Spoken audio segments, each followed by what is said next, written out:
시겠습니다. 네.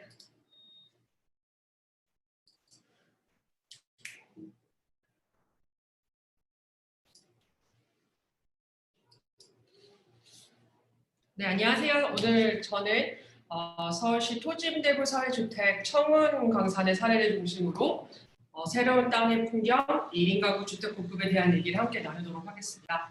네, 서울의 주거 문제는 저는 1인 가구의 주거 문제라고 생각합니다. 그 주차장 한 칸에도 미치지 못하는 급소한 면적, 창도 없는 준주택 지역구에서 서울시의 37%의 청년이 아직도 오늘을 지내고 있습니다. 전체 주거 빈곤율은 줄어드는 추세이지만 서울은 오히려 소폭 증가하고 있으며 전 지역의 청년 주거 빈곤 가구 비율 9%와 비교하면 서울의 주거 문제는 청년 주거 문제라고 할 수 있을 것 같습니다. 왼편은 17세기 영국의 감옥의 평면입니다. 보리카 독방은 그 시대가 내릴 수 있는 최대의 형벌이었습니다. 오른쪽은 대전의 한 기숙사의 평면인데요. 대학교의 기숙사마저도 최대 용적과 최대 수익을 위해서 그 평면 안에 사는 사람에 대한 삶의 고민 없이 계획되고 공급되고 있습니다. 사실 저는 이 주택 한 칸의 크기보다 이 주택들이 집합하는 방식, 즉 집합주택을 구축하는 방식이 더 큰 문제라고 생각해서 개인의 전용 공간 한 칸의 크기를 오히려 줄이고 전용 공간들이 만나는 공용 공간의 기능과 가치를 더하여 집합주택 내부의 경험을 재편집하고자 하였습니다. 그래서 1인 1실 독립된 개인 공간을 가지면서도 화장실을 공유하는 쉐어하우스 공유주택을 기획하고 운영하고 있습니다. 주택이 단지 잠만 자는 공간이 아니라 집을 매개로 여러 가지 만남이 교차되고 관계가 형성되는 것을 발견하였습니다. 즉 1인 가구의 고립이나 저층 주거지의 여러 문제에 대해서 유의미한 변화를 가져올 수 있는 가능성을 발견하고 이런 긍정적인 영향을 만드는 것을 목표로 사회주택을 공급하고 있습니다. 사회주택은 사실 주택의 유형이라기보다 공급의 유형에 가깝습니다. 그 공급 유형인데요. 주택 공급의 관점에서 그동안 공공은 공급 성과에만 집중해서 수요가 없는 곳에 공급 호수만 늘려왔고요. 민간은 오직 비싸게 팔 생각, 분양을 할 생각만 가지고 주택을 공급해왔다고 생각합니다. 그래서 저는 제3의 공급 주체로서 사회 경제 조직에 의한 주택에 의해서 공급되는 주택이 사회주택이라고 이해하시면 무리 없을 것이라고 생각하고 있습니다. 네, 4인 가족이 중심인 시절에는 그 초품화라고 하죠. 그래서 초등학교를 품은 아파트가 가장 선호하는 동네라면 1인 가족이 인구의 대다수인 시대가 오면 사회주택이 있는 동네가 가장 살고 싶은 동네가 될 수 있게 지역의 사회적 공간으로서 공공재로 작동할 수 있는 주택을 만드는 것을 목표로 하고 있습니다. 네, 저는 좀 소개가 늦었는데 서울 소셜 스탠다드 줄여서 삼시옷이라고 하는데요. 삼시옷의 대표 김하나이고요. 삼시옷은 아래에 A, B, C, D 이 다섯 가지 전략을 목표로 주택을 개발하고 있습니다. 그래서 오늘 이 다섯 가지 전략에 대해서 간단하게 얘기를 나누도록 하겠습니다. 네, 앞에서 말씀드린 저는 사회초년생인 청년의 주택은 도시라고 생각합니다. 사회에 나와 이를 탐색하고 여러 관계와 기회가 연결되어 있는 도시가 그들의 서식지입니다. 서울 외곽의 신주택지를 개발하여 공급하는 공공임대주택은 이런 방식으로는 청년 주거 문제를 결코 해결할 수 없다고 생각합니다. 신도시를 통한 주택의 공급의 한계는 단지 청년만의 문제는 아닐 것 같습니다. 2019년 서울 시민의 출퇴근에 소요되는 시간은 평균 1시간 36분. 이게 평균이기 때문에 또 많은 시민들이 1시간이 넘는 거리를 매일 왕복해서 이동하고 있습니다. 그럼 어떻게 이렇게 땅이 비싼 서울에 저렴한 주택을 공급할 수 있을까요? 도시의 자투리 땅, 시유지, 공유지를 활용하여 공급하는 방법이 있을 것 같습니다. 도심의 높은 땅값은 점점 비싼 주택만을 만들고 있습니다. 청년이 지불 가능한 주택을 만들기 위해서는 삼시옷이 그동안 저희는 공급한 임대료의 원가를 분석해 보았는데요. 임대료의 65%가 토지비였습니다. 그럼 이 토지비만 없으면 반가 월세가 가능하지 않을까? 이렇게 생각을 하고 이 토지비를 삭제하기 위한 전략을 수립하였습니다. 2020년 SH에서는 주택 가격에서 토지비가 차지하는 비중이 70에서 90%를 달하는 것을 분석하고 있으니까 대량으로 공급하고 이 건축비가 줄어들게 되면 임대료에서 토지가 차지하는 비중이 더 커진다는 걸 알 수 있는데요. 점점 도심의 좋은 입지에는 임대주택을 공급할 수가 없게 되는 것이었습니다. 그래서 서울의 청년을 위한 임대주택을 지을 땅은 정말 없는 게 아닌가 이런 생각을 했고, 그렇기 때문에 한강 다리 위에서라도 이렇게 임대주택을 공급하자는 제안을 지지하지 않을 수 없을 것 같습니다. 그럼 서울에는 이런 공유지가 얼마나 많이 있을까요? 사실 35세 무중력 지대에서 창업을 하였고요. 서울시가 제공한 청년 활동 공간인 무중력 지대는 미군 주류 창고 부지였던 캠프 그레이에 입점하고 있어서 임시로 조성된 공간이었습니다. 이때 이렇게 보이는 도시 텃밭으로 사용되고 있는 대방역에 바로 붙어있는 이 큰 부지에서 생활하면서 서울에 꽤 많은 땅이 여러 가지 이유로 비어 있다는 것을 발견하게 되었습니다. 사실 용산 메인 캠프 외에도 서울에는 미군이 관여한 크고 작은 부지들이 많이 있습니다. 이것을 청년을 위한 임대주택으로 레노베이션 해보면 어떨까요? 나아가 서울시는 민간 소유의 토지를 매입해서 사회주택으로 공급하는 토지 지원 리츠 모델도 수행하고 있는데요. 서울시는 토지 매입 자금만 투자를 하는 거고, 저희와 같은 민간 사업자, 즉 사회적 기업이 주택 건설비를 조달하는 토지 임대구 사회주택 모델은 시세보다 저렴하게 주택을 공급할 뿐만 아니라 사유화된 도시에 공공이 보유하는 땅을 축적할 수 있는 주요한 기능도 있다고 생각합니다. 청와대 바로 옆 자투리 땅을 개발해서 지금 보시는 것과 같이 11명이 사는 임대주택을 개발해서 운영하고 있습니다.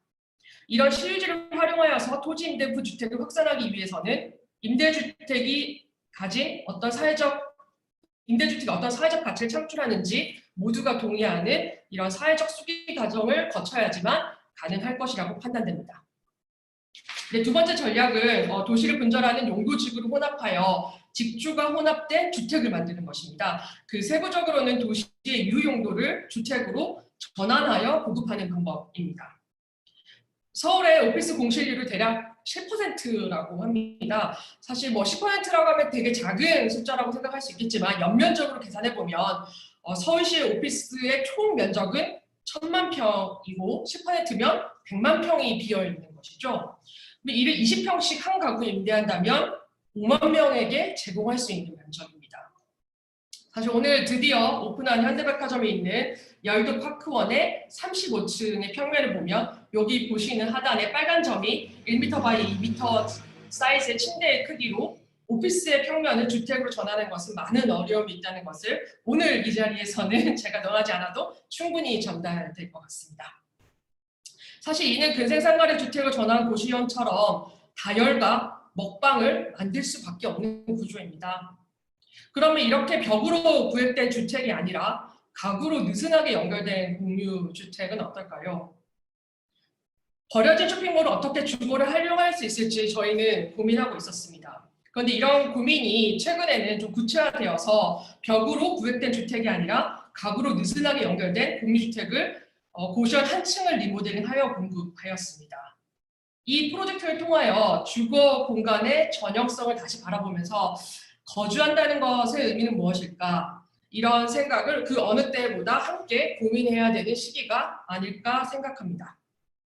특히 이런 비주거 용도를 임대주택으로 전환하는 것은 국토부 계획으로는 올해만 수도권에 4,000호를 공급하려고 하고 있습니다. 이렇게 과정에 대한 논의 없이 공급 물량으로만 추진하는 정책 속에서는 너무나 당연하게 전통적 주택법의 기준에서는 아주 기본적인 것들조차도 충족되지 못하는 그런 주택들이 이제 만들어질 것인데, 또 이게 월 20만 원이라는 임대료를 두고 가성비를 따져보면 정말 청년을 위한 도심의 저렴한 임대주택의 모습은 어떤 모습일지 많은 질문을 던져야 하는 시기가 아닐까라고 생각합니다.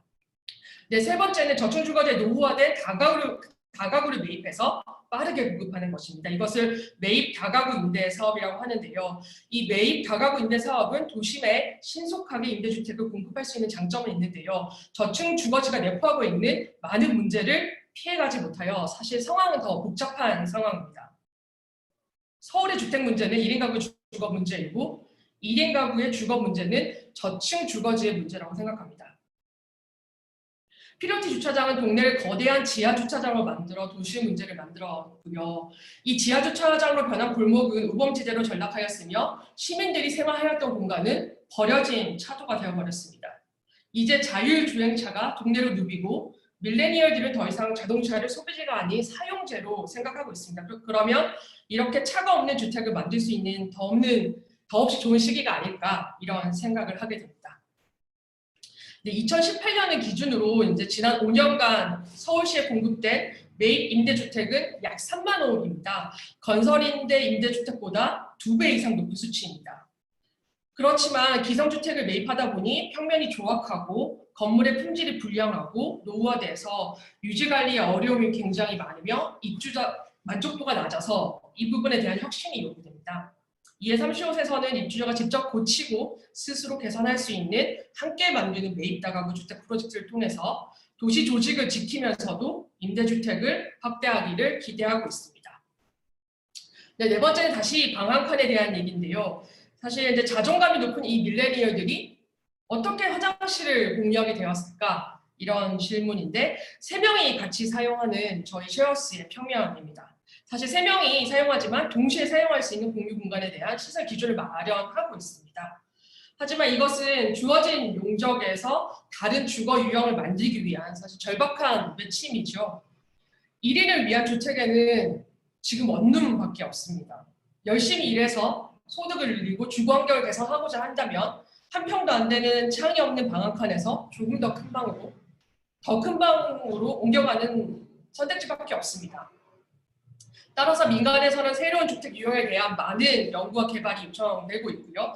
공공에서는 14제곱미터라는 최저 주거 기준을 상향할 때라고 생각합니다. 지난 7년 동안 저희는 발코니 확장을 하고 난 후에 18m 제곱의 면적에 갇혀서 정말 많은 평면을 궁리했습니다.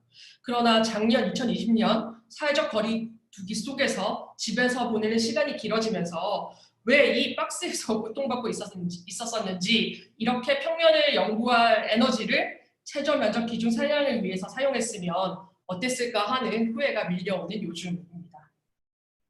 네, 마지막으로 지속 가능한 공법인데요. 청운 강사는 나무로 만들었습니다. 사실 목재가 중요하다기보다 조립식 공법, 지속 가능한 구조에 대한 고민의 결과였습니다. 예, 조립식 구조로 높은 천장고를 가지거나 따뜻한 실내 분위기는 덤으로 획득하였습니다. 사실 이 프리커스 수준의 아주 낮은 공업화 단계이지만 지금 보시는 캐나다의 사례처럼 외장까지 한 번에 더 나아가서는 한 채를 한 번에 프리팹 시공과 관련해서 이런 여러 가지 제도적 지원이 저렴한 임대주택 시공을 위해서는 더없이 필요한 시점인 것 같습니다. 지난 10년간 서울시에서 공공이 청년을 위해 공급한 임대주택은 철로 위에 데크를 만들어 공급한 가자 행복주택이 유일합니다. 최근에는 역세권 2030이 입주를 시작했지만 아직 300호가 되지는 않았습니다. 가자 행복주택은 362명을 모집하였는데 17,000명이 지원을 하였습니다. 서울시 공공임대 신규 계약자의 84%가 40대 이상입니다.